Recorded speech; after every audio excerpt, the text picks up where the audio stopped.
Welcome to all the engineers. आप लोगों की जो मनोकामना थी वो पूरी हो गई। आप लोग प्रमोट हो गए 5th सेमेस्टर में। लेकिन पिछले सेमेस्टर का डीसी मशीन, ट्रांसफार्मर और पावर सिस्टम पूरा का पूरा और नेटवर्क का मेनली 2 पोर्ट, बाकी तो सारा चीज़ थर्ड सेम का है।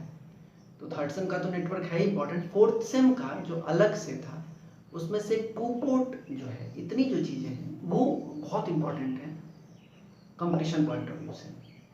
तो इनको आप ज़रूर अच्छे से अपने नॉलेज में रखें ताकि कंपटीशन पॉइंट ऑफ व्यू से आप वीक ना हो पाए। ठीक है, हम लोग भी डीसी मशीन तो लगभग कंप्लीट है। एक दो टॉपिक बचा हुआ है, स्टार्टर और एक और स्पीड कंट्रोल और उसका ट्रांसफार्मर, तो इसको जरूर देखेंगे।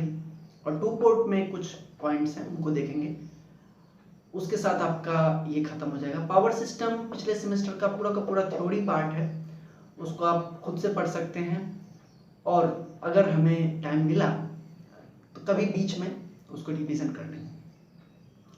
खैर, तो अब कोशिश करेंगे कि इस मंथ में ट्रांसफार्मर ख़त्म कर लें और 1 अगस्त से आपका, या थोड़ा सा लेट भी हुआ तो कुछ आपका 1-2 दिन बाद से भी सही, लेकिन ट्रांसफार्मर ख़त्म करके तब आपका 5th सेम का स्टार्ट करें।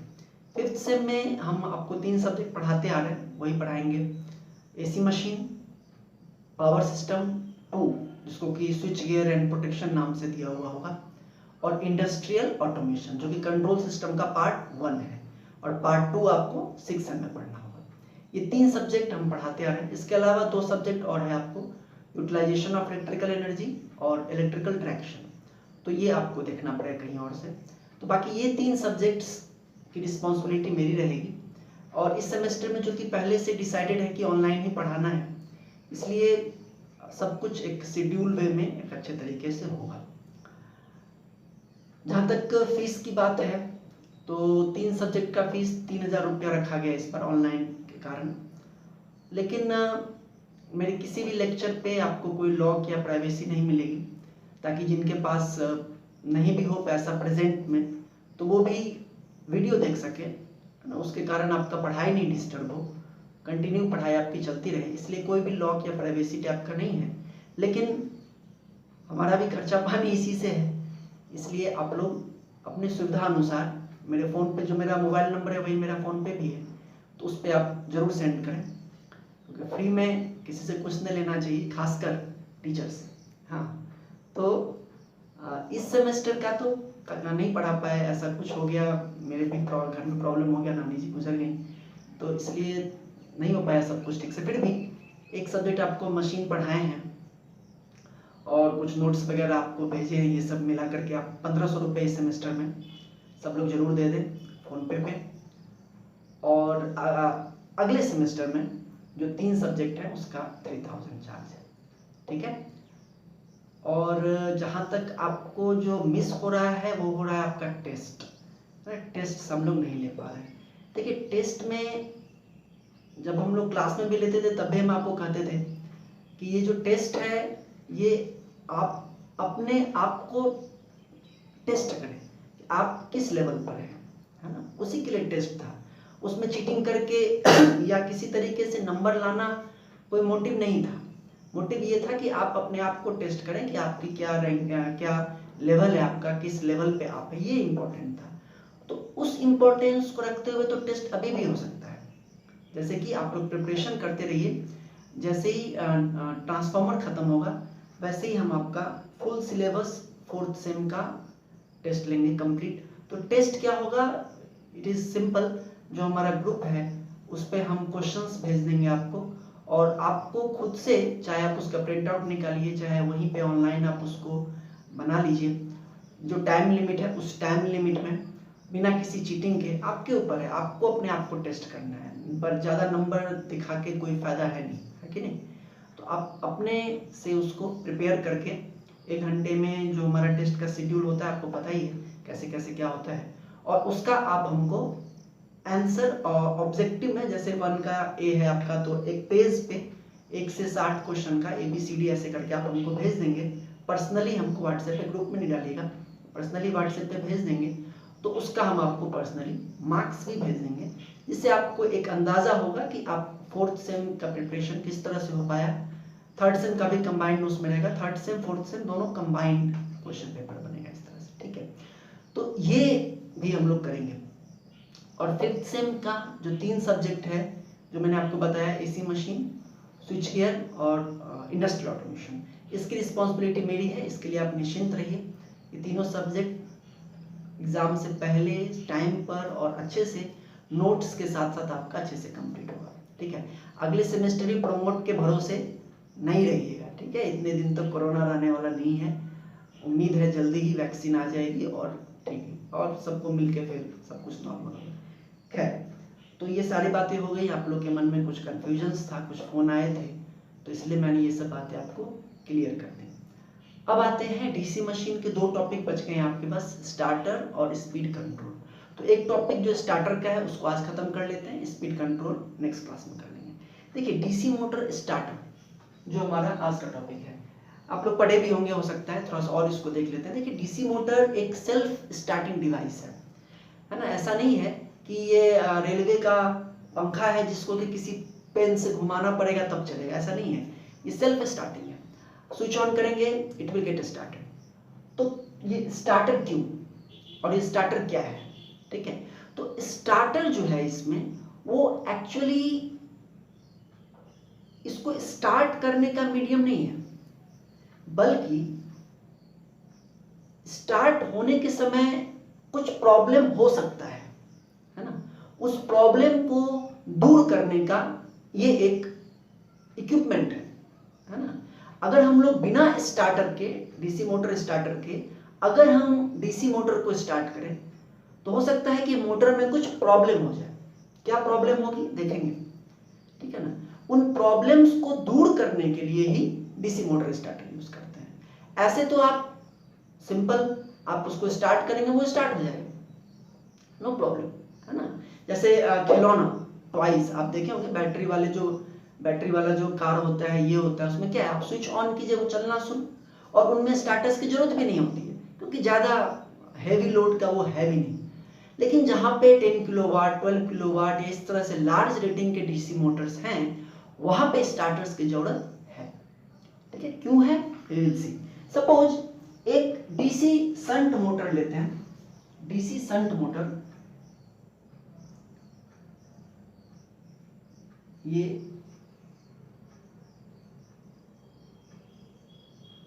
ठीक है, डीसी संट मोटर लेते हैं,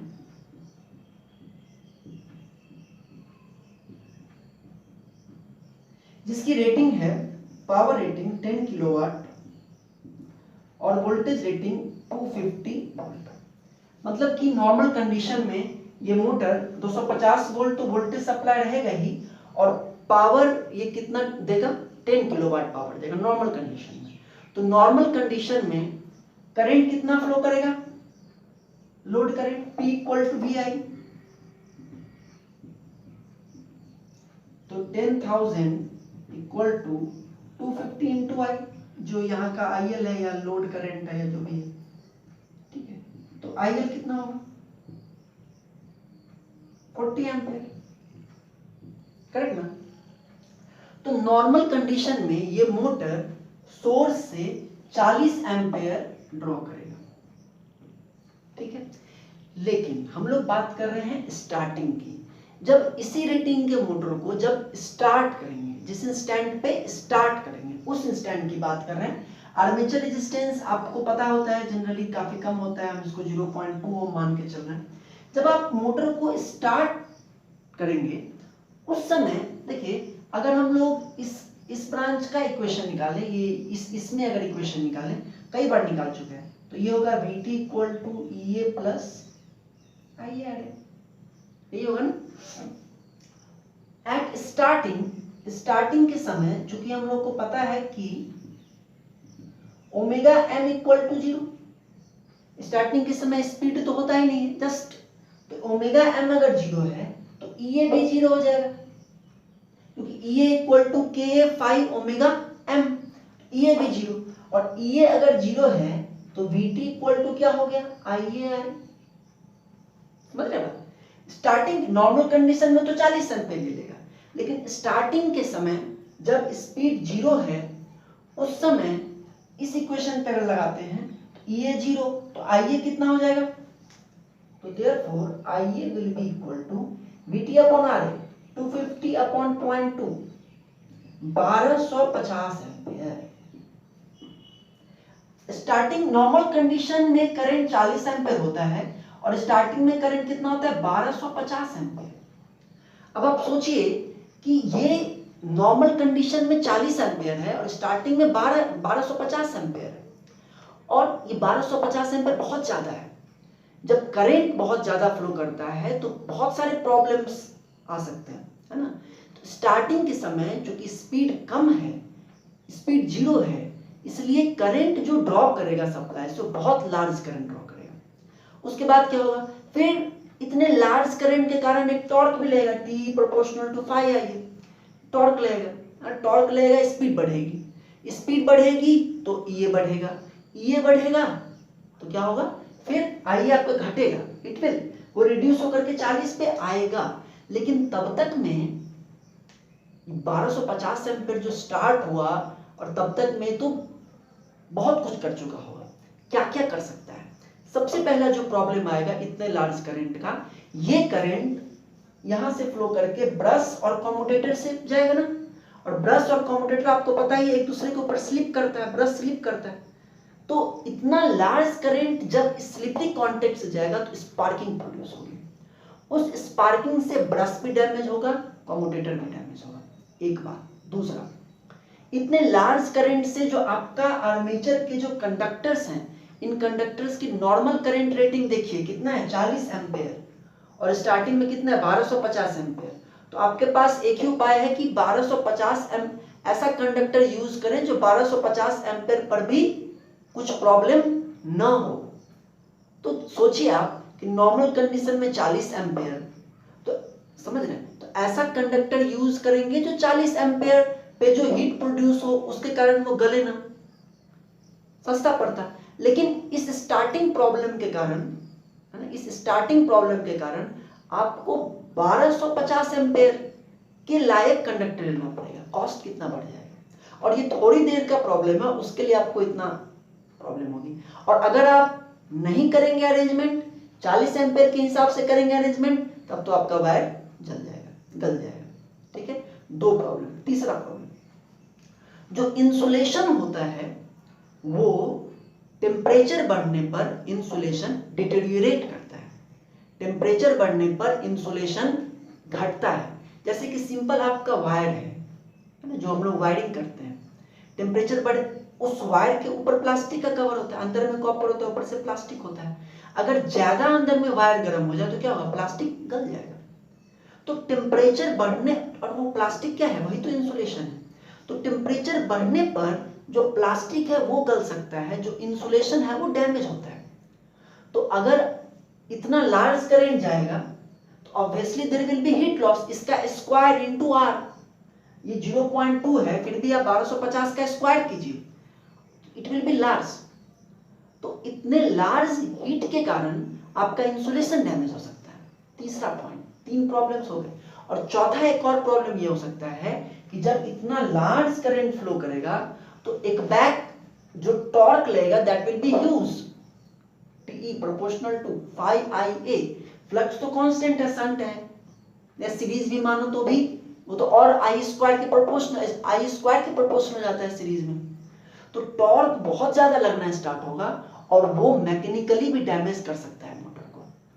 तो स्टार्टिंग के समय अगर आपने इस लार्ज करंट को लिमिट करने का कोई उपाय नहीं किया तो या तो आपके मोटर की कॉस्ट बहुत बढ़ जाएगी और या तो मोटर आपका डैमेज हो जाएगा। 4 तरीके से जो मैंने आपको बताया और जो नोट्स में भी भेजेंगे, ठीक है ना।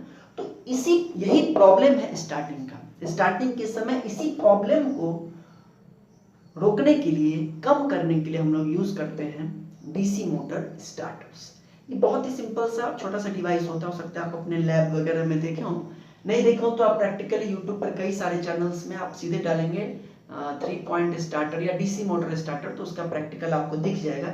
एक्सप्लेनेशन कई वीडियोस में गलत है, लेकिन आप अगर देख लेंगे और एक्सप्लेनेशन यहाँ से समझ लेंगे तो आप समझ जाएंगे कि कैसे ये वर्क करता है। क्योंकि मैंने भी देखा है कुछ वीडियो, उसमें फिगर तो सही है क्योंकि लेके रखा हुआ है, लेकिन एक्सप्लेनेशन गलत बताया है कैसे वर्किंग है, ठीक है। तो उसको हम लोग यहाँ पे समझेंगे करेक्ट एक्सप्लेनेशन, ठीक है ना। तो देखिए, तो हमने ये समझ लिया कि स्टार्टर की जरूरत क्यों है, क्योंकि स्टार्टिंग में मोटर बहुत ही लार्ज करंट ड्रॉ करता है। तो अब क्या करें, कैसे हम इस लार्ज करंट को रिड्यूस करें। तो उसका एक सिंपल सा उपाय है कि जो आर्मेचर है, यहां पर क्या हुआ, Vt equal to IA upon RA, ये वोल्टेज 250 वोल्ट तो सप्लाई वोल्टेज है। एक इसका तरीका ये निकाला गया कि देखिए, समझिए बात, आप यहां पर सोच सकते हैं, यहां पर IA क्या है, Vt अपॉन RA, ठीक है ना। तो IA को हमको स्टार्टिंग में कम रखना है, तो यहां पर आप सोच सकते हैं कि दो उपाय हो सकता है सर, एक कि वोल्टेज को कम कर दें, है ना, या दूसरा कि रेजिस्टेंस को बढ़ा दें। तो वोल्टेज को आप कम नहीं कर सकते हैं, क्योंकि वोल्टेज जो यहां पे वोल्टेज है वो शंट के भी क्रॉस वही वोल्टेज है ना। तो अगर वोल्टेज अगर कम करेंगे, मतलब ऐसा सोच सकते हैं आप कि पहले कम वोल्टेज दें फिर वोल्टेज को बढ़ाएं, है ना, लेकिन वैसा करने से आपको कांस्टेंट फ्लक्स नहीं मिलेगा, फ्लक्स भी फिर वैरी होने लगेगा, ठीक है। तो वो ना करके एक दूसरा उपाय ये करते हैं कि इस आर्मेचर सर्किट का जो रेजिस्टेंस था 0.2, तो दूसरे उपाय में ये करते हैं कि आर्मेचर में कुछ एक्स्ट्रा रेजिस्टेंस को ऐड किया जाए, है ना। आर्मेचर वाइंडिंग में यहां पर जो आप आरए देख रहे हैं ना, इसमें कुछ एक्स्ट्रा रेजिस्टेंस को ऐड किया जाए, ताकि एक्स्ट्रा रेजिस्टेंस को ऐड करने से क्या होगा, यहां पर आरए की वैल्यू बढ़ जाएगी, इससे करंट आपका क्या हो जाएगा, कुछ लिमिटेड हो जाएगा करंट, ठीक है। अब आप ये बताइए कि क्या इस एक्स्ट्रा रेजिस्टेंस को परमानेंटली कनेक्टेड रहने दें, नहीं, कोई जरूरी नहीं है, क्योंकि कुछ देर बाद तो करंट को ऑटोमेटिकली कम हो जाना है। जैसे ही स्पीड बढ़ेगी, ये बढ़ेगा, आइए तो ऑटोमेटिकली घट जाएगा। इसलिए अरेंजमेंट कुछ ऐसा होना चाहिए कि इसके साथ रेजिस्टेंस लगा रहे सीरीज में सिर्फ स्टार्टिंग में, और धीरे धीरे धीरे धीरे जब मोटर अपने रेटेड स्पीड पे आ जाए तब वो सारा रेजिस्टेंस आउट हो जाए, सारा रेजिस्टेंस खत्म हो जाए, सिर्फ क्या रहे, RA, ठीक है ना। तो जो डीसी मोटर स्टार्टर्स हैं उनकी डिजाइनिंग कुछ ऐसी ही होती है कि स्टार्टिंग में तो आर्मेचर के सीरीज में कई सारे रेजिस्टेंस लगे होते हैं, लेकिन जब मोटर रन करने लगता है तो वो सारे रेजिस्टेंस अपने आप हट जाते हैं। कैसे हटते हैं वो हम लोग देखेंगे, ठीक है। तो डीसी मोटर के दो टाइप के स्टार्टर्स हैं, एक है ये जो आप देख रहे हैं 3 पॉइंट स्टार्टर, और एक और है 4 पॉइंट स्टार्टर। 4 पॉइंट स्टार्टर कुछ भी नहीं है, 3 पॉइंट स्टार्टर का एक डिसएडवांटेज है, उसी को हटाने के लिए एक डिजाइनिंग में छोटा सा चेंज किया गया, और वही चेंज क्या बन जाता है, उसी चेंज के कारण उसको नाम दे दिया गया 4 पॉइंट स्टार्टर, वो देखेंगे हम लोग। तो सबसे पहला जो स्टार्टर का डिजाइन किया गया वो था ये 3 पॉइंट स्टार्टर, 3 पॉइंट स्टार्टर, ठीक है, 3 पॉइंट स्टार्टर। इसका 3 पॉइंट स्टार्टर नाम क्यों पड़ा, देखिए ये जो स्टार्टर है ना एक बक्सा की तरह है, ठीक है, एक डिब्बा की तरह आपको दिखाई देगा, और आपको बाहर में सिर्फ ये एक हैंडल जिसको कि मैनुअली मूव करते हैं, और ये 3 टर्मिनल L लिखा भी रहेगा LFA, ठीक है। तो जो 3 पॉइंट स्टार्टर है ये अंदर एक बक्सा में है, उसको आप अगर खोलेंगे तब आपको ये दिखाई देगा ये सब चीज, लेकिन अगर बाहर से देखें जब पैक है तो आपको सिर्फ ये हैंडल दिखाई देगा और ये 3 टर्मिनल दिखाई देंगे LFA, ठीक है।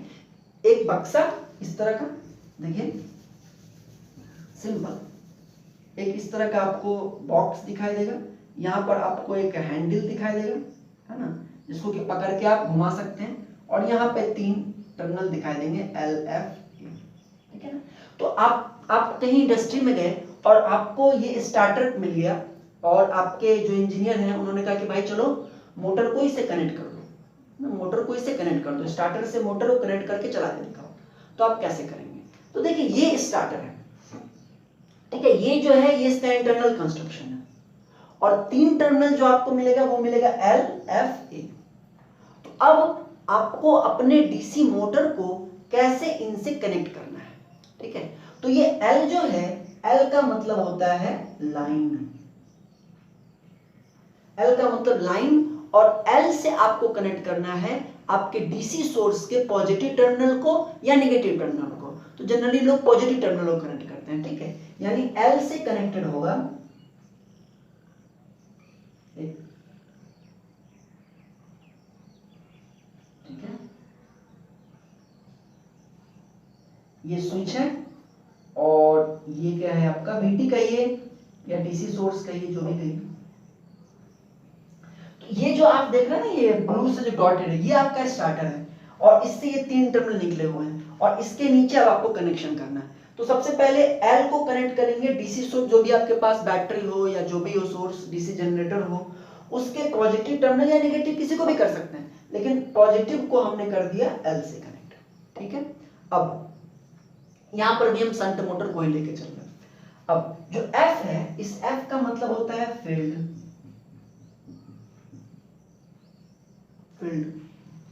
ठीक है। और F को कनेक्ट करना है आपके फील्ड वाइंडिंग का जो कनेक्शन होगा वो इस F से होगा। कैसे होगा देख लीजिए। सिंपल, जो आपका फील्ड वाइंडिंग है, जैसे यहां पर था ना मोटर, जैसे देखिए ये भी शंट मोटर बनाए थे इधर, ये तो आर्मेचर वाला पार्ट था और ये फील्ड वाला पार्ट था। तो आप इस सब को अलग अलग मान लीजिए, ठीक है। तो इसको कनेक्ट कर दिए किससे, L से, और इसको किससे कनेक्ट कर देंगे, F से। तो डीसी मोटर जो आपको मिलेगा उसमें आपको दिखेगा ये फील्ड वाइंडिंग का टर्मिनल ऐसे निकला हुआ मिलेगा आपको, ठीक है ना। तो फील्ड वाइंडिंग का जो टर्मिनल है उसको हम लोग इससे कनेक्ट कर देंगे, ठीक है। ये क्या है, RSH, फील्ड वाइंडिंग के टर्मिनल को इससे कनेक्ट कर दिए, और आर्मेचर का जो टर्मिनल निकला होगा उसको कनेक्ट कर, जैसे ये है, इसको कनेक्ट कर देंगे किससे, ए से,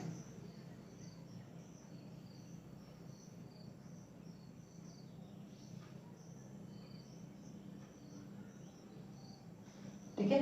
ये हो गया, समझ में आ रहा है। तो मोटर का जो डीसी सप्लाई है उसको कनेक्ट करेंगे L से, जो फील्ड वाइंडिंग है उसके एक टर्मिनल कनेक्ट करेंगे F से, और दूसरे टर्मिनल कहां कनेक्ट करेंगे, डीसी सप्लाई के नेगेटिव टर्मिनल से। पॉजिटिव टर्मिनल से L को कनेक्ट करेंगे, फील्ड वाइंडिंग के एक टर्मिनल को कनेक्ट करेंगे इसके F से, स्टार्टर के F से, और दूसरे टर्मिनल को कनेक्ट करेंगे डीसी सप्लाई के नेगेटिव टर्मिनल से। और आर्मेचर जो है उसके एक एंड को कनेक्ट करेंगे स्टार्टर के A से, और दूसरे एंड को कनेक्ट करेंगे डीसी सप्लाई के नेगेटिव टर्मिनल से। इसके साथ आपका कनेक्शन वाला पार्ट पूरा हो गया, कनेक्शन पूरा हो गया, ठीक है। अब इसको हम लोगों को स्टार्ट करना है। तो देखिए बहुत सिंपल है, कैसे स्टार्टिंग है इसका और फिर किस तरह से इसकी वर्किंग है। देखिए very easy and very interesting also. तो देखिए स्टार्टिंग में जब आपने ये कनेक्शन कर दिया और अब आपको इस मोटर को स्टार्ट करना है, ठीक है। तो सबसे पहले स्टार्ट करने के लिए यहाँ पर जो डीसी सप्लाई का सोर्स है इसको हम लोग ऑन कर देंगे, ठीक है।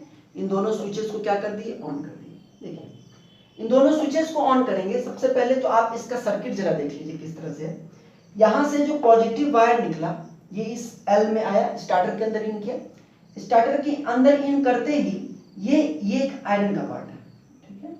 इसको कहते हैं OR, या इसको OR को, OR शॉर्ट फॉर्म है, इसका फुल फॉर्म है ओवरलोड रिलीज।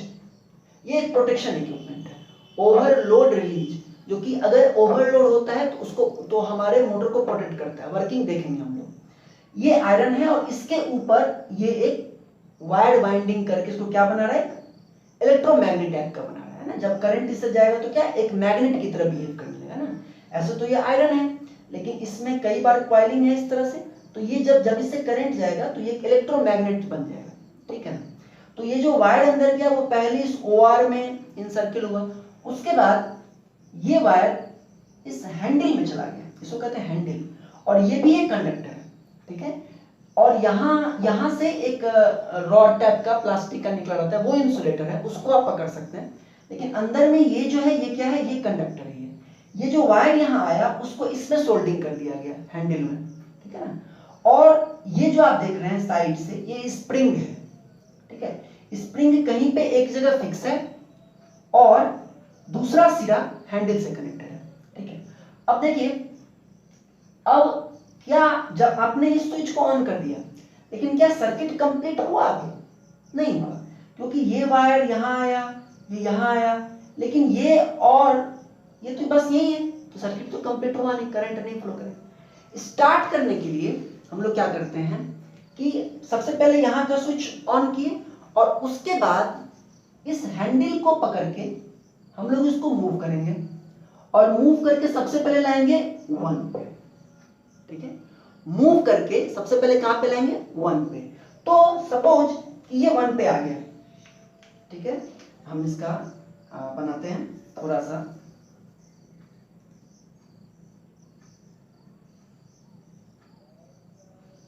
ठीक है।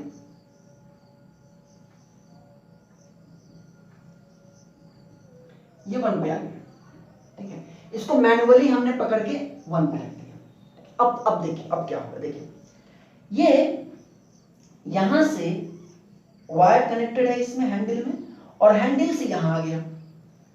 अब ये देखिए 1 2 3 4 5 6 जो आप टुकड़ा टुकड़ा देख रहे हैं, ये सब कंडक्टर्स हैं, ये सब कॉपर के टुकड़े हैं।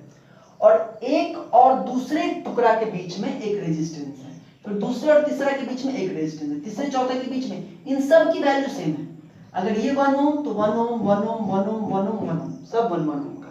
और हर दो कॉपर के टुकड़ा के बीच में एक रेजिस्टेंस, इसके बीच में एक रेजिस्टेंस, इसके बीच में एक रेजिस्टेंस, ठीक है। अब देखिए यहां से जो वायर आया हैंडल में, और हैंडल से कनेक्टेड है स्टड में, इसको स्टड कहते हैं 1 2 3 4 5 6 सबको। तो यहां से एक करंट अगर फ्लो करेगा, इस कॉइल में ऐसे आएगा, हैंडल में आएगा और स्टड में आएगा, ठीक है।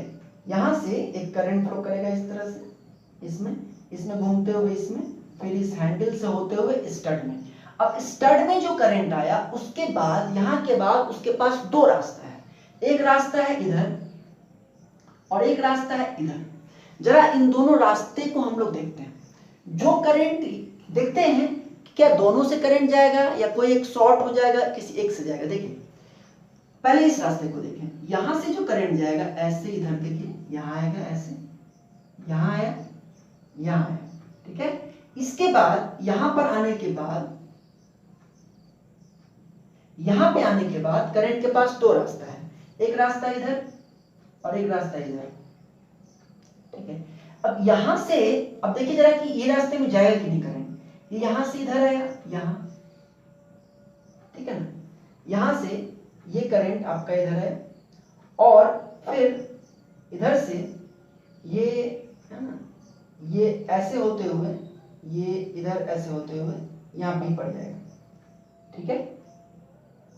ये एक ये हो गया, ये इससे कनेक्टेड नहीं है, दिस इज कनेक्टेड टू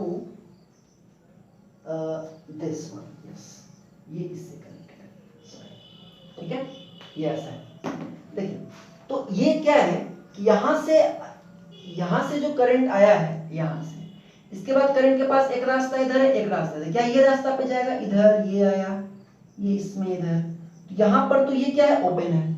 ये जो है this is also a you can say iron, movable iron, iron movable, ये मूव कर सकता है एम, ठीक है। और ये जो है दिस इज कॉपर,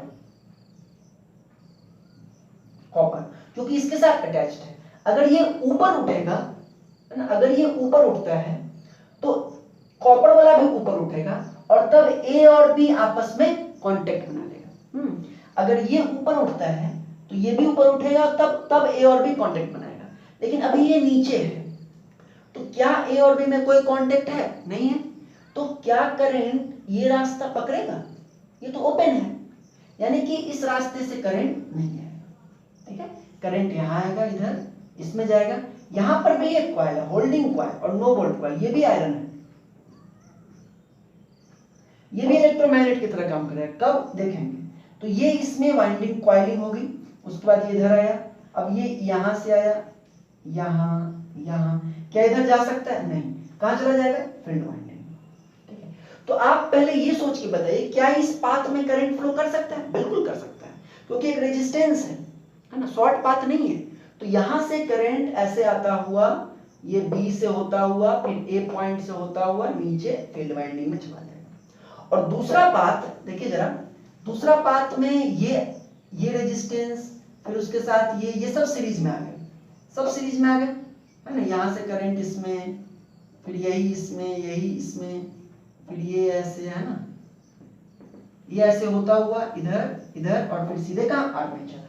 तो आप देखिए कि ये क्या, इसका ये है कि जब इस हैंडल को हमने यहां रखा तो इस जो आपका फील्ड वाइंडिंग है उसमें तो सप्लाई जा ही रही है, और दूसरे पाथ से ये सारे रेजिस्टेंस आपस में सीरीज में जुड़ गए, और सीरीज में किसके साथ जुड़ गए? आर्मेचर के वाइंडिंग के साथ जुड़ गए, है ना।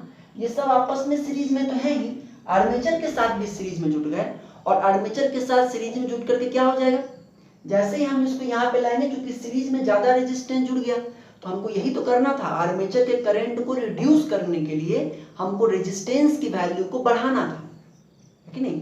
तो उसके लिए ये सब सीरीज में जुड़ गया, आर्मेचर के साथ रेजिस्टेंस की वैल्यू बढ़ गई, तो आर्मेचर करंट उतना इंक्रीज नहीं हुआ, और रेजिस्टेंस की वैल्यू वगैरह को डिजाइन करके हम उस लेवल में स्टार्टिंग करंट को रख सकते हैं जो कि सेफ हो। बात समझ में आ गई? अब क्या करते हैं, पहले तो यहां पे लाते हैं, फिर थोड़ी ही देर बाद जब मोटर थोड़ा स्पीड पकड़ लेता है तब उसको फिर 2 पे लाते हैं। देखिए, अगर इस सिचुएशन का, जो ये सिचुएशन है, उस सिचुएशन का अगर हम आपको फिगर बनाएं तो वो कुछ ऐसा बनेगा। सपोज ये आपका सर्किट बना है, ये आपका डीसी सप्लाई है, ठीक है, डीसी सप्लाई कहां गया?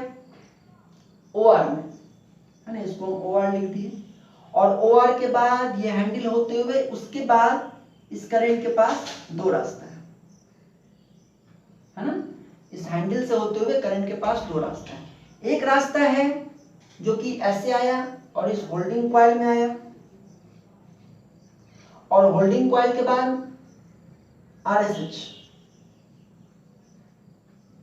और फिर रिटर्न। और दूसरा रास्ता इसमें कि कई सारे, इन सब का कॉम्बिनेशन हम लिख रहे हैं, आरएसटी स्टार्टिंग रजिस्टर, और उसके बाद फिर आरए, और तब फिर आपका जो भी है सो।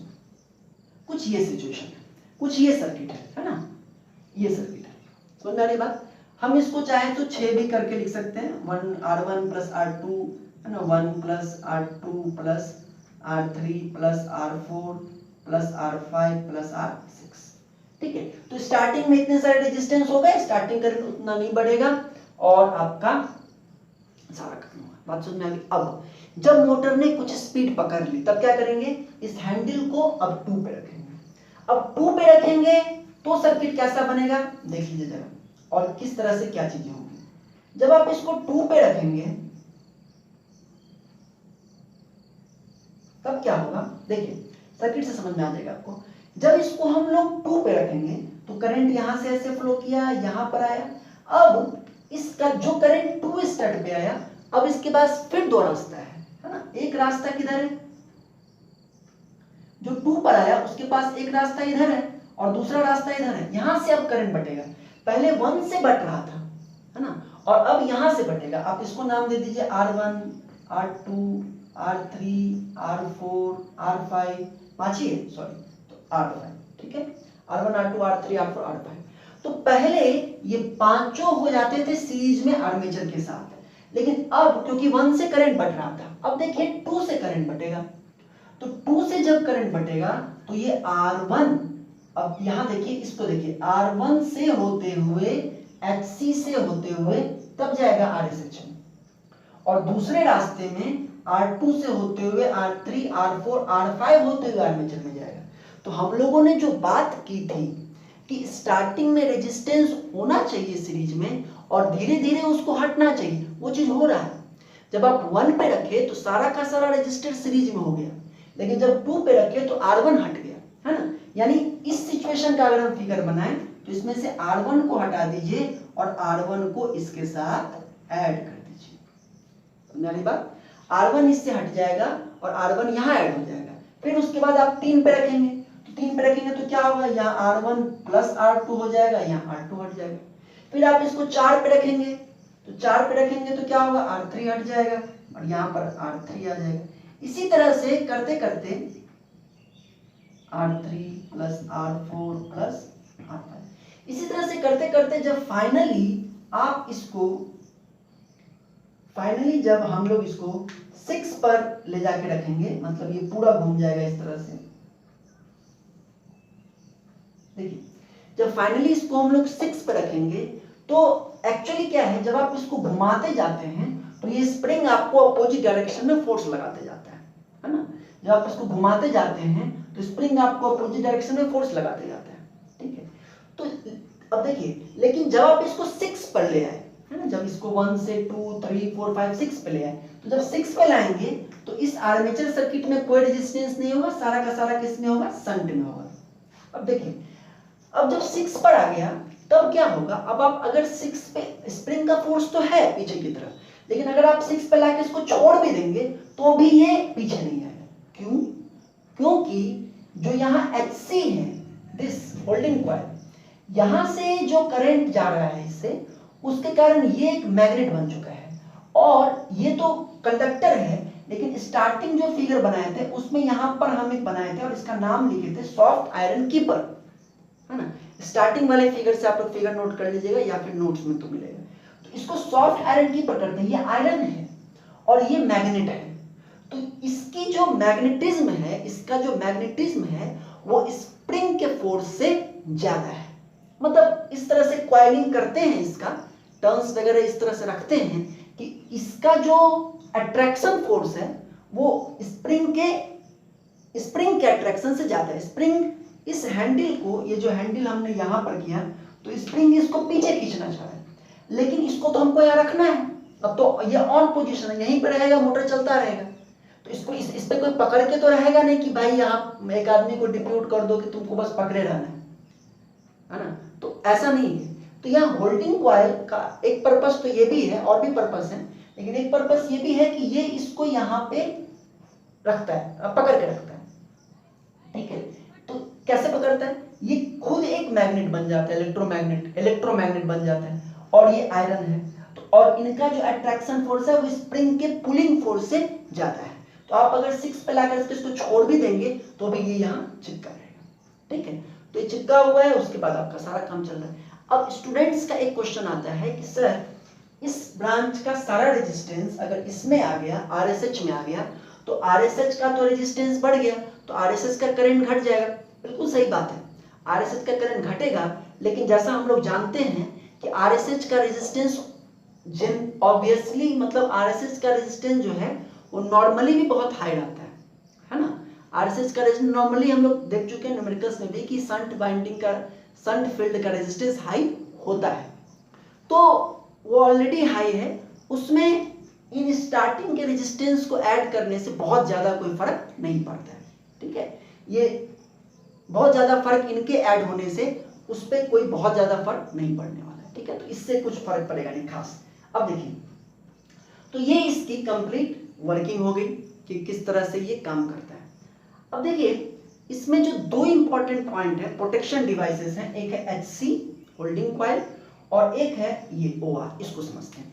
देखिए, होल्डिंग कॉइल का बहुत इंपॉर्टेंट फंक्शन है, ठीक है। होल्डिंग कॉइल इसको पकड़ के रखे हुए हैं। अब मान लीजिए कि एनी हाउ सपोज कि किसी DC जनरेटर से हम इसको सप्लाई दे रहे हैं, चाहे किसी बैटरी से ही दे रहे हैं। मान लीजिए अगर पावर ऑफ हो गया, ठीक है, सपोज जैसे हमारे यहाँ पे कैसे लाइट कट जाती है, फिर तुरंत फिर आ भी जाती है ना, विद इन सेकेंड्स। तो वैसा ही कुछ सिचुएशन हो गया, लाइट कट गई, स्विच ओपन हो गया, या लाइट किसी तरह से कट गई, सप्लाई कट गया, ठीक है, और फिर सप्लाई आ गया। तो आप सोचिए जरा कि सप्लाई कट गई, ठीक है, सप्लाई जैसे ही कट जाएगा तो क्या होगा, सप्लाई कट जाएगा। अब हम लोग इसको यहाँ 6 पे ले जाकर के मोटर चल रहा था, ये था 6 पर, और सप्लाई कट गई, और ये अगर 6 पर ही है, ठीक है ना, सप्लाई कट जाए और ये अगर 6 पर ही रह जाए और फिर थोड़ी देर बाद सप्लाई आ जाए, तो क्या स्टार्टर को रखने का कोई फायदा हुआ? सोचिए, आपने स्टार्टर क्यों रखा? ताकि स्टार्टिंग में करंट कम हो। कैसे होगा? कैसे हुआ? स्टार्टिंग में इतने सारे रेजिस्टेंस आर्मेचर के साथ सीरीज में किए, इसलिए हुआ। अब मान लीजिए मोटर चल रहा था, लाइट कट गई और ये 6 पर ही है और दोबारा लाइट आ गई। तो जैसे ही दोबारा लाइट आएगी तो फिर तो आर्मेचर के साथ सिर्फ RA है, कहां से आएगा? क्योंकि ये तो 6 पर ही है, हैंडल तो 6 पर है। हैंडल अगर 6 पर है तो आर्मेचर के साथ कोई रेजिस्टेंस है क्या? इनमें से कोई भी नहीं है, सिर्फ RA है कि नहीं? तो कोई फायदा नहीं। लेकिन इस होल्डिंग कॉइल के होने से क्या है कि ये हैंडल यहां पे चिपका हुआ क्यों है?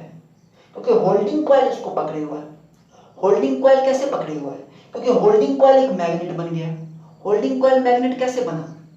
क्योंकि इससे करंट पास कर रहा था, इसलिए तो मैग्नेट बना। क्योंकि करंट पास कर रहा था, ये आयरन था, इलेक्ट्रोमैग्नेट बन गया।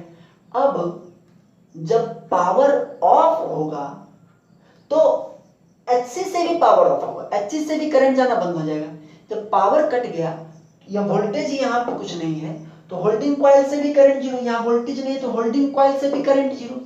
और जैसे ही होल्डिंग कॉइल से करंट जीरो होगा वैसे ही ये इलेक्ट्रोमैग्नेट नहीं रहा, है ना? होल्डिंग कॉइल से करंट जीरो तो इलेक्ट्रोमैग्नेट रहेगा क्या? नहीं रहेगा। और जैसे ही इलेक्ट्रोमैग्नेट ये नहीं रहा, मैग्नेटिज्म फोर्स खत्म हो गया, लेकिन स्प्रिंग का जो फोर्स है वो तो करंट से इंडिपेंडेंट है। स्प्रिंग को तो इससे कोई मतलब नहीं है, करंट हो चाहे नहीं हो, ये तो खींचते रहेगा। तो ये फोर्स खत्म हो गया और ये फोर्स अभी है, तो ये फोर्स, स्प्रिंग का जो फोर्स है, ये वापस इसको 6 पोजीशन से ऑफ पोजीशन पर ले आएगा, इधर के पोजीशन पर, है ना? तो दोबारा अगर लाइट आएगी तो मोटर आपका ऑफ रहेगा, फिर से आपको वही स्टेप करना पड़ेगा। इसको 1 पे लाइए, फिर 2 पे लाइए, 3 पे लाइए, 6 पे लाइए, फिर चिपक जाएगा। फिर अगर किसी तरह से पावर ऑफ हुआ तो फिर ऑटोमेटिकली ये फिर इधर आ जाएगा। तो होल्डिंग कॉइल का ये बहुत इंपॉर्टेंट पर्पस है, इसीलिए इसको प्रोटेक्टिव डिवाइस भी कहते हैं। बहुत इंपॉर्टेंट पर्पस है कि ये इस तरह के सिचुएशंस में आपको वर्क करता है। इसका एक और भी पर्पस है, इसका एक और भी पर्पस है, देखिए वो भी हम बताते हैं। लेकिन आप ये पर्पस तो समझ गए ना, मेन इंपॉर्टेंट ये है कि अगर पावर ऑफ हुआ तो इसका इलेक्ट्रोमैग्नेटिज्म खत्म हो जाएगा, तो ये वापस आ जाएगा। अगर ये वापस नहीं आएगा और दोबारा पावर आएगा तो मोटर फिर डैमेज हो जाएगा, ठीक है? एक पर्पस। दूसरा, एक चीज हम लोग देखे भी हैं पहले कैरेक्टरिस्टिक्स में और आगे भी देखेंगे स्पीड कंट्रोल में, कि अगर स्पीड आपको बढ़ानी है ना, तो फ्लक्स अगर हम घटाएंगे, फ्लक्स अगर घटता है तो स्पीड बढ़ती है, ठीक है? क्योंकि फ्लक्स जब घटता है तो ये घटने लगता है, जिससे कारण IA बढ़ता है, टॉर्क बढ़ता है, स्पीड बढ़ जाती है, ठीक है? तो फ्लक्स घटेगा तो स्पीड बढ़ेगी।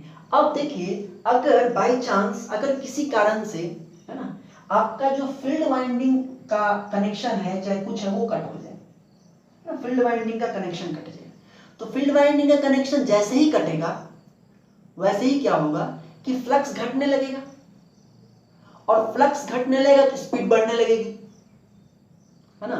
स्पीड बढ़ने लगेगी और तब मोटर डेंजरसली हाई स्पीड पे जा सकता है। समझ रहे बात? सपोज ये वायर कट गया, फ्लक्स घटने लगी, स्पीड बढ़ने लगेगा, ठीक है? तो उस सिचुएशन में भी आपको होल्डिंग कॉइल हेल्प करेगा। कैसे?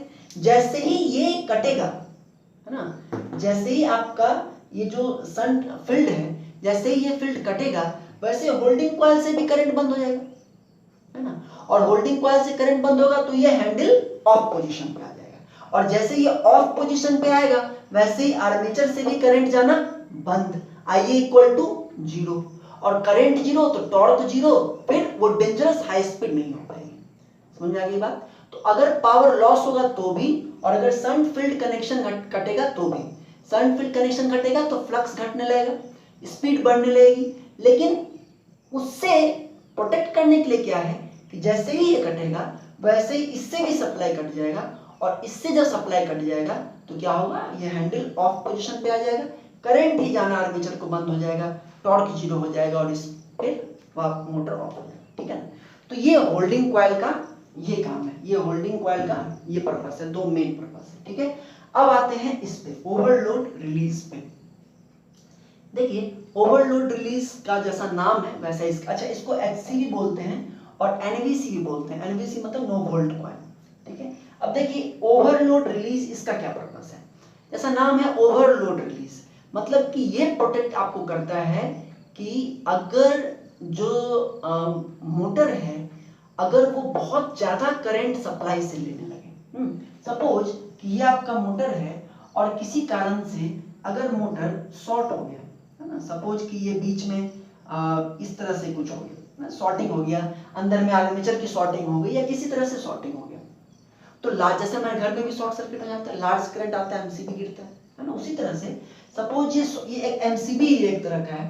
देखिए सपोज ये शॉर्ट हो गया, ठीक है, ये शॉर्ट हो गया और शॉर्ट हो जाएगा तो क्या हो जाएगा, करंट, अब जैसे शॉर्ट हुआ इस ब्रांच से करंट वगैरह इस तरह से हो जाएगा और ये शॉर्ट होगा तो क्या होगा कि लार्ज करंट यहां से फ्लो होना स्टार्ट हो जाएगा।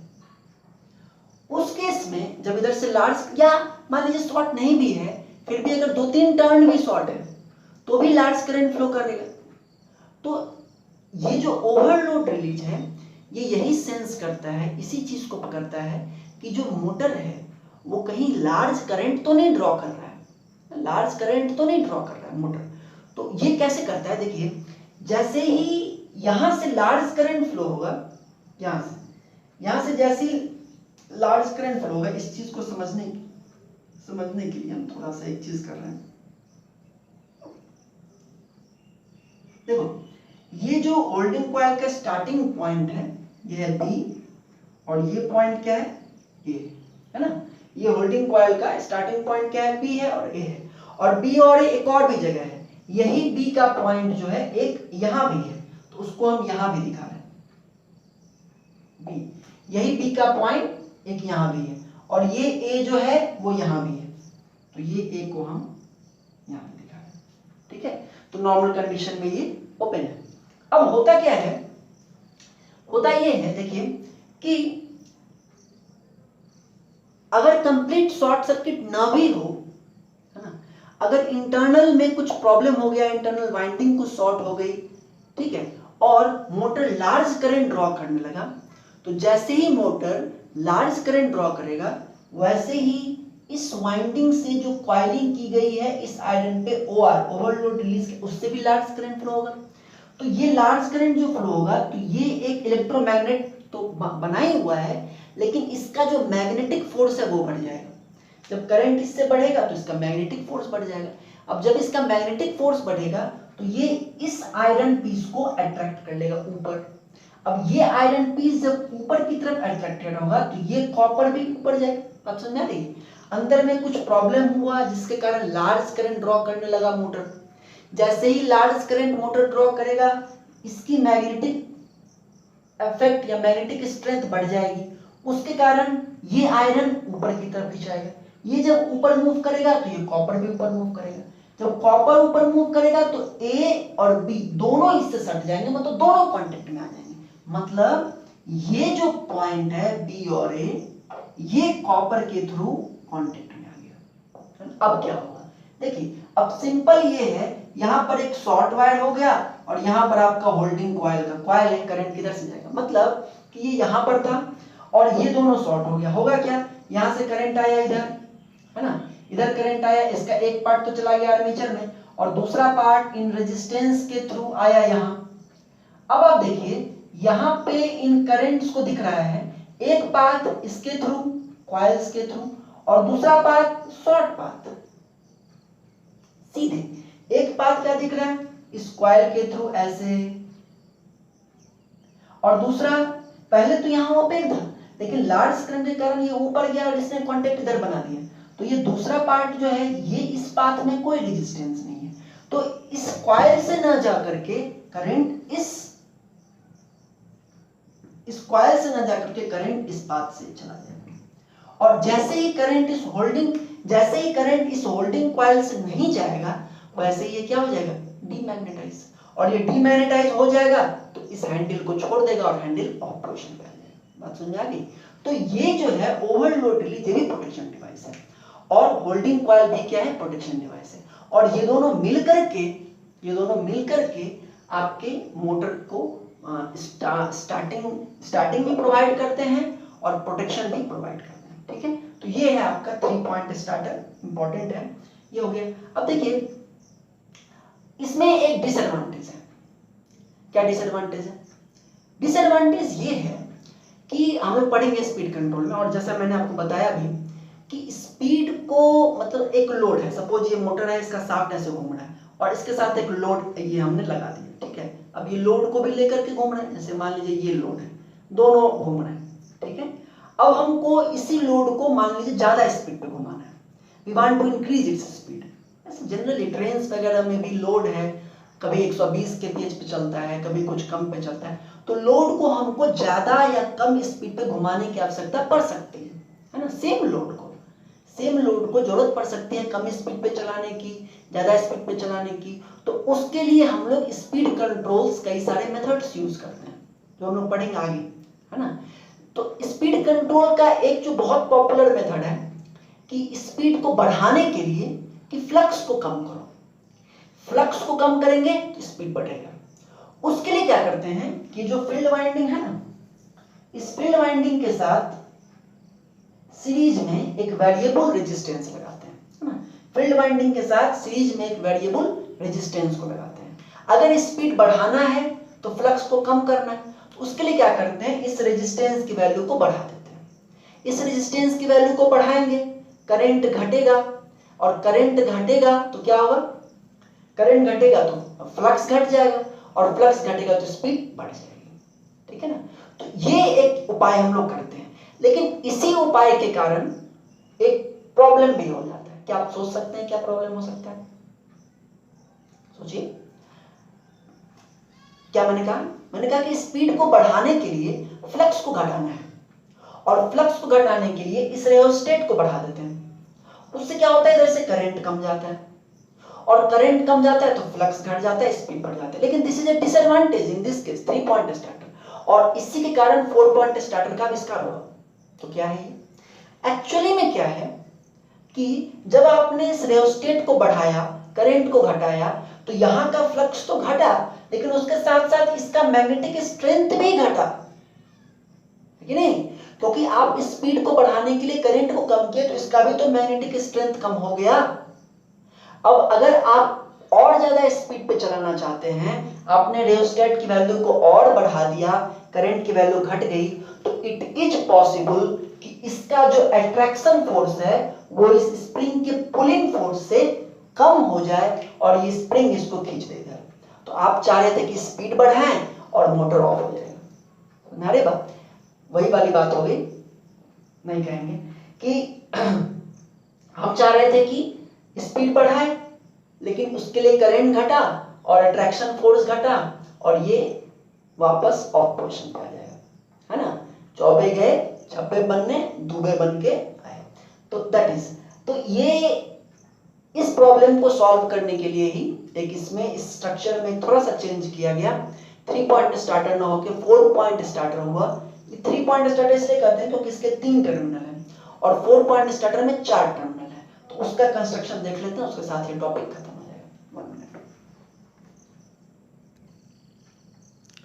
तो देखिए 4 पॉइंट स्टार्टर में कुछ नहीं किया गया है, सिंपल सा चेंज है, सब कुछ आपको सेम ही दिख रहा होगा।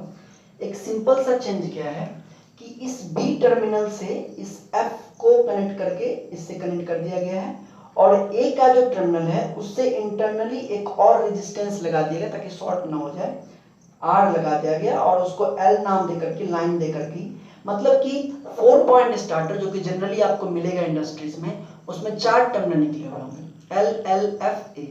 ठीक है, L वाले को, जो सबसे इधर वाला L वाला है, उसको तो डीसी सप्लाई से कनेक्ट करना है। दूसरा जो L वाला है उसको सीधे आपको बैटरी के नेगेटिव से कनेक्ट कर देना है, क्योंकि इंटरनली एक रेजिस्टेंस लगा रहता है। ठीक है, F वाले को फील्ड से, A वाले को आर्मेचर से, सब कुछ वैसा ही। ठीक है, अब इसमें देखिए डिफरेंस क्या है। डिफरेंस ये है कि ये जो होल्डिंग कॉइल है ना, ये होल्डिंग कॉइल फील्ड सर्किट से इंडिपेंडेंट हो गया। इस चीज का अगर सर्किट देखिए तो कुछ ऐसा है, यहां से DC supply, overload release, this is supply overload release, है ना। हम मान रहे हैं कि ये 1 पर है, तो 1 पर है तो ये सारा का सारा सीरीज में है RA के साथ RST, है ना। और अब 3 पैरेलल पाथ है। एक कैसे, देखिए एक यहां से आया ऐसे, यहां पर आया ऐसे, अब यहां के बाद एक है होल्डिंग। पहले क्या था कि इधर से करंट नहीं जाता था, क्योंकि ये जो B है वो सीधे सीधे यहां जाता था, लेकिन यहां पर ये नीचे जाता है यहां से पॉइंट, है ना। तो जो करंट यहां आएगा वो इस होल्डिंग कॉइल में भी जाएगा और नीचे भी जाएगा फील्ड में। तो फील्ड को अब इस होल्डिंग कॉइल से कुछ भी लेना देना नहीं है। मतलब पहले क्या था कि होल्डिंग कॉइल और फील्ड दोनों सीरीज में था, है ना, लेकिन अब नहीं, अब पैरेलल में है। होल्डिंग कॉइल और फील्ड दोनों पैरेलल में है, क्योंकि यहां से जो करंट आएगा उसके पास फिर 2 रास्ता है। एक रास्ता है इस होल्डिंग कॉइल के थ्रू, इस होल्डिंग कॉइल के थ्रू कैसे जाएगा, देखिए एक करंट ऐसे जाएगा होल्डिंग कॉइल से होता हुआ, इधर से ऐसा होता हुआ इधर, ठीक है, इधर इधर इधर तो जाएगा नहीं स्टार्टिंग में, तो ये ऐसे निकल जाएगा। और दूसरा सीधे ऐसे नीचे, है कि नहीं। तो ये दोनों सेपरेट रास्ते हो गए। अब जब सपोज कि लाइन कट गया तो फिर वही बात है, लाइन कटेगी तो इससे तो करंट जाना बंद हो ही जाएगा ऑटोमेटिकली, तो इससे बंद हो जाएगा तो फिर ये 6 से 1 पर आ जाएगा, है ना। ओवरलोड के केस में देखिए जब ओवरलोड होगा तो ये इसको अट्रैक्ट करेगा ऊपर, तो सिचुएशन कैसी होगी, कुछ ऐसी, ये आपस में शॉर्ट हो जाएगा। तो ये आपस में शॉर्ट होगा तो HC से करंट बंद हो जाएगा। कैसा होगा, जब ओवरलोड होगा ये इसको ऊपर खींचेगा, इन दोनों में कांटेक्ट बनेगा, तब क्या होगा, जो करंट यहां आ रहा है ना, और नीचे जा रहा है वो तो नीचे जाएगा ही, ठीक है, लेकिन यहां से जो करंट है वो नीचे तो जाएगा ही, इधर करंट आ जाएगा इधर, और यहां से फिर करंट सीधे कहां चला जाएगा, ऐसे नीचे। मतलब ये दोनों पॉइंट इन दोनों पॉइंट से शॉर्ट होकर के बिल्कुल सेम यही है, ये HC है, ये B है, ये A है, ये B है, ये A है, ये दोनों पॉइंट्स आपस में शॉर्ट हो जाएंगे और होल्डिंग कॉइल आपका शॉर्ट हो जाएगा, ठीक है। क्योंकि करंट देखिए ना, करंट के पास ये इधर और ये इधर, तो ये इधर दिख रहा है कि यहां पर शॉर्ट पाथ है, तो ये ऐसे होके निकल जाएगा इधर, B और A से होल्डिंग कॉइल से करंट नहीं जाएगा।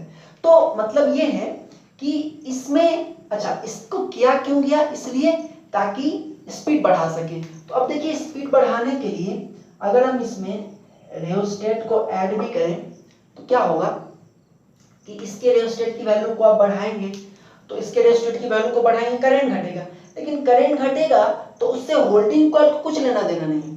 करंट अगर आप इसके रेजिस्टेंस को बढ़ाएंगे तो ये सारा कुछ तो पैरेलल में है, इसके बढ़ाने से इसको क्यों फर्क पड़ने वाला है, इसको तो कोई फर्क नहीं पड़ने वाला है, इसका तो करंट वही होगा जो इसके पाथ के रेजिस्टेंस की वैल्यू होगी, है ना। तो इसके आप कितना भी फ्लक्स घटा लीजिए उससे इस होल्डिंग कॉइल को कुछ असर पड़ने वाला नहीं है, तो इसने इस डिमेरिट को खत्म किया, ठीक है। और इसको आप एक बार देखेंगे, पढ़ेंगे, आपको समझ में आ जाएगा जो भी चीजें हैं इसमें। तो ये था 4 पॉइंट स्टार्टर। सिलेबस में तो आपको 3 पॉइंट स्टार्टर ही है, हमने आपको ये एक्स्ट्रा बताया 4 पॉइंट स्टार्टर, ठीक है। तो ये कुछ पॉइंट्स थे डीसी मोटर स्टार्टर के, ये टॉपिक आपका खत्म हो गया।